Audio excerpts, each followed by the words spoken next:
او دا کوم حالات نن تویني قسم په الله د پښتنو د غیرت جنازي وتلې مسلمانان پیغلې او بیا د پښتنو خويندې میندې نن دیوی ترولې پسې په سرک منډې نه وای داغي عزتونه لیلام نشو سپینګيري مشران هغه سپین ډکی چې د اغې نه حیا الله لورزي دا مسلمان دوړو په تروله کې بی عزتی مو شو بی حرمتي مو شو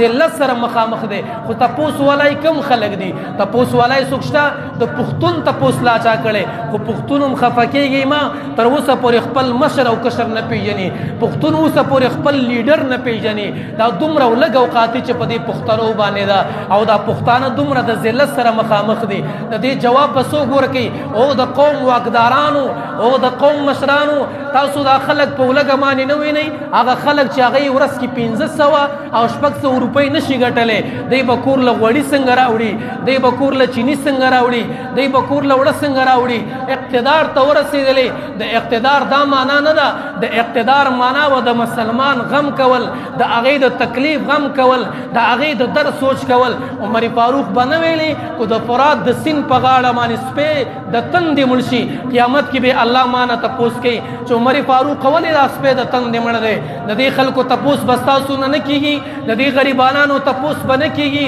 د دې د عزتونو تپوس به نه کېږي د دې د ابرو تپوس به نه کېږي چې عزتونه لیلام شو عزتونه پداو ولګیدل عزتونه لارل ختم شل زما مشران پکې ذلیلا زما خزي خويندې میندې پکې ذلیلا د الله د پاره لک پدی پښتون قوم رحم پکار دی د الله د پاره لک پدی پښتون قوم باندې ترس پکار دی سبا قیامت لزو سبا د الله مخله ورزو سبا به الله تولاړیو پکم سرګو به الله توایو چې الله موږ د قوم واقدارانو الله موږ د قوم مشرانو الله موږ د قوم لیډرانو موږ نه به الله تپوس کوي ستا قوم د شپې وږي وده کېدو تا ولا سغم کړی دی ستا قوم نهره وده کېدو تا ولا سغم کړی دی ستا قوم د ولګې د لاسه کله په یو ټرک پسې منډې ووه کله بل ټرک پسې منډې ووه تای ولا کم غم کړی دی تای ولا کم فکر کړی دی او یادو ساتئ هغه خلک چې د هغې سره دا اسباب موجود دي او هغې ذخیره کړي دي په دې سوچ مانې چې سبا به ګران شي 10 روپۍ به وګټمه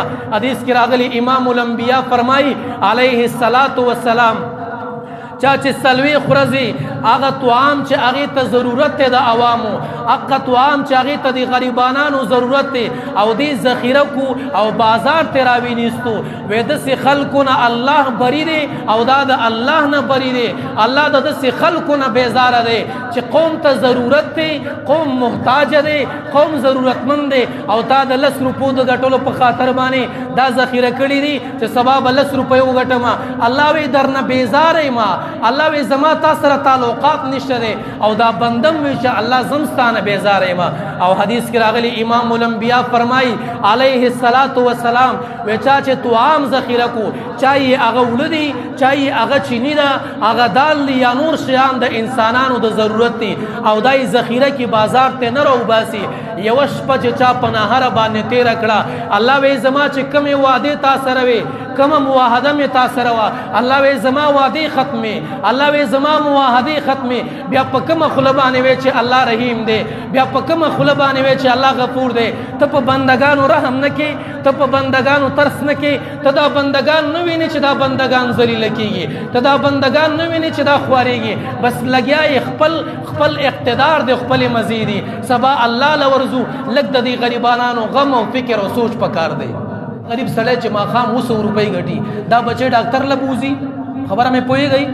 دا بچی ډاکټر ته بوزي د ډاکټر فیس ورکی بچی له دوا والی خدا په کور له وړه راوړي خدا په کور له چینی راوړي خدا پیغام خادیو کی دا یو غریب سړی کم زه ته ورسیږي دا یو غریب سړی کم یو کارو کی منګ له خو الله وسرا کړي منګ له خو الله توان را کړي زبېزان لوالم زما زندگی به تیر شي خو زما په یو غریب چې ولګه تیریږي زما په یو مسلمان چې ولګه تند تیریږي زه د خپل مسلمانۍ ثبوت څنګه ورکما زه د خپل امتی توب ثبوت څنګه ورکما زه څنګه وایم چې زه مسلمان یم زه امتی د رسول الله یم امتیان خو هغه صحابه دي چې هغه د یو سر په وجبانه په کورونو باندې ګرځي واپس اول کور ته راځي په هغه کې جان نثاری و په هغه کې د بل غم دی په هغه کې د بل درد دی موږ سره خدا غم او دا در او دا فکر نشته